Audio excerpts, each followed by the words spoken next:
El pueblo indígena de Cihuatcoal tiene su origen en la cultura azteca. Probablemente comenzaron a ocupar el territorio desde el siglo VI después de Cristo, cuando sus primeros pobladores llegaron huyendo de la guerra y del hambre, de la debacle del imperio tolteca en el 590 después de Cristo. Todavía en el año 1505 ingresaron a este territorio migrantes de México durante el reinado de Moctezuma II. Ellos fueron expulsando de esta región a las culturas hasta ese momento asentadas ahí, llegando a conformar una poderosa confederación de cacicazgos bajo el gobierno del principal, que residía en el antiguo pueblo de Cihuatcoal. Esta confederación se extendía desde los actuales departamentos de Nueva Segovia, Madrid, Estelí, el extremo occidental de Jinotega y Matagalpa, Boaco, Chontales y la parte norte de Río San Juan, y fue encontrada en esa condición por los conquistadores europeos.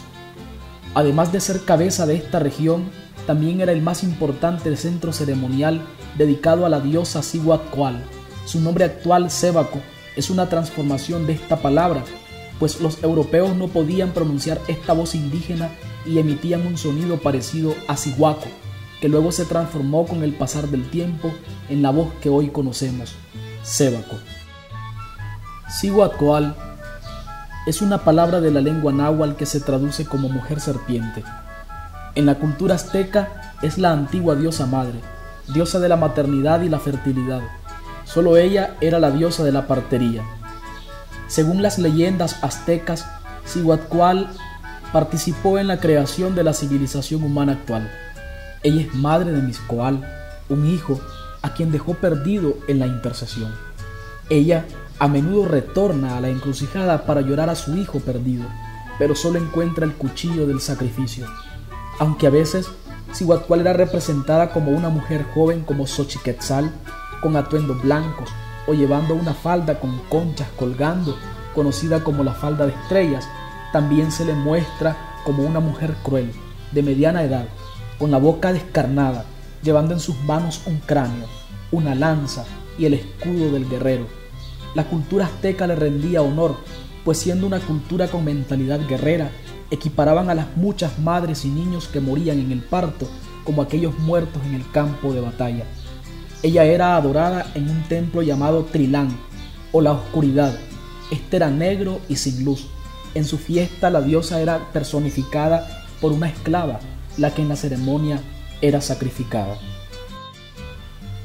Por providencia, en 1527, el explorador español Gabriel Rojas de Córdoba, quien buscaba por la ruta norte el desaguadero del lago Cocibolca, se encuentra con este pueblo ubicado en las orillas del río Viejo, cerca de la actual comunidad de Carreta Quebrada. Desde ese momento inicia la cruzada por dominar este territorio. Se cree que hubo una gran batalla, de lo que quedó casi nada en las islas de la laguna de Moyoá. Los extranjeros, ayudados por el cacique Tipitapa, derrotan al ejército del aguerrido pueblo de Sébaco. Tipitapa en este paraje había tenido varios encuentros con los indios de Sébaco, sacando siempre la peor parte. Cuando los peninsulares le preguntaron el por qué su cuerpo tenía tantas marcas o cicatrices, dijo que habían sido hechas en combate con los pueblos serranos o chontales, refiriéndose a los indios náhuales de Sébaco, cuyos dominios se extendían por el sur hasta Cihuatepel o Cerro de la Mujer en la famosa Cuesta El Coyolo. Ocupado el territorio, se funda sobre el antiguo pueblo indígena la nueva ciudad de Santiago de Cihuatcoal o Sébaco. Poco conocemos de esta región sebaquina para esta época, pues la conquista estaba iniciando y la zona era un medio geográfico desconocido, de difícil acceso y hostil al conquistador. Apartados de las grandes poblaciones, con pueblos pocos nutridos y disgregados, la población originaria permaneció en relativa independencia de los conquistadores, teniendo de esta manera poca información escrita.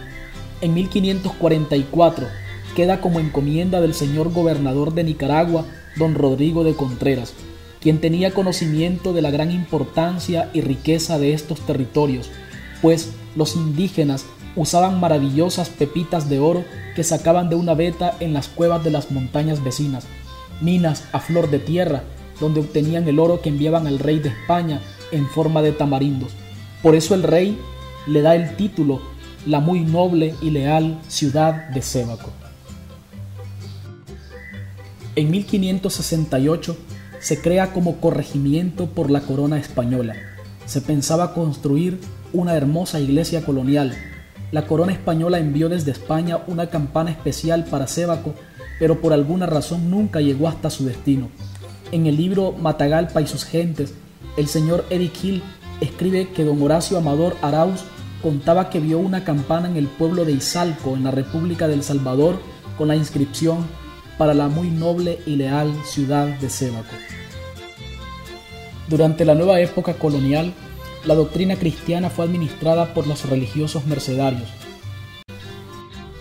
Fray Lázaro de Guido, compañero de Fray Francisco de Bobadilla, permaneció aproximadamente 8 años trabajando en la conversión de los indígenas, consiguiendo sacarlos de las montañas y prepararlos para el bautismo.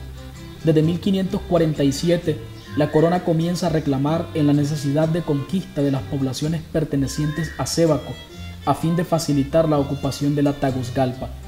Probablemente por razón de una cédula real del rey Felipe II, que quería tener más información de su imperio, se realiza un censo en 1581 y se dejan funcionarios en varios lugares.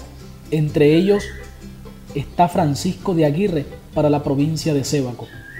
En 1575 es enviado a esta localidad el comisario Fray Alonso Ponce, y en 1608 son designados para administrar la misión los frailes Juan de Albuquerque y Francisco de Bobadilla. La última década del siglo XVII fue un momento característicamente convulsivo en varias zonas de la audiencia de Guatemala. Sébaco no es ajeno a esta realidad. En 1693, los indígenas, hartos de ser vejados por las constantes amenazas de piratas, la pobreza, la discriminación, antipatía de los conquistadores, reclutamientos forzados, explotación y olvido, se rebela contra la autoridad del gobernador de la provincia de Nicaragua, derramándose mucha sangre indígena y española. Esta situación provocó de inmediato la deposición del gobernador Gabriel Bravo de Hoyos, a quien se le inculpó por aquel desgobierno. A partir de este momento, los indígenas se muestran más defensivos en contra de la denominación española y hay constantes levantamientos. Es por esto que la misión de evangelización se hizo imposible y se debió suspender. Los indígenas hacen resurgir sus antiguas tradiciones, adorando a sus dioses en lugares escondidos y ofreciendo en sacrificio seres humanos.